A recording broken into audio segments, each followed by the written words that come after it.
Marunong na silang kumain ng pigs. Yan. Sinasanay na silang kumain ng pigs para pagwalay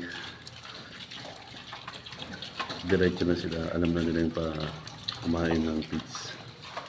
Yan. Kusog na rin sila kumain na. Yan. Si Mama Pig.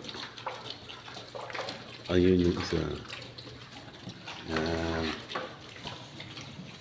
Mga ilang araw na lang pwede na silang ihiwalay ng kulungan.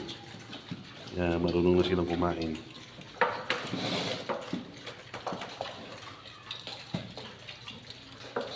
Ayun yung iba.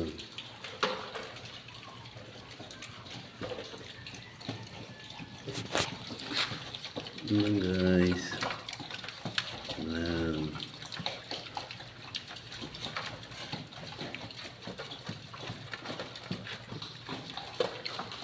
Yan na, malaki na sila.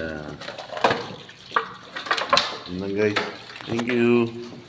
Thank you mga kapiguri. Bye bye.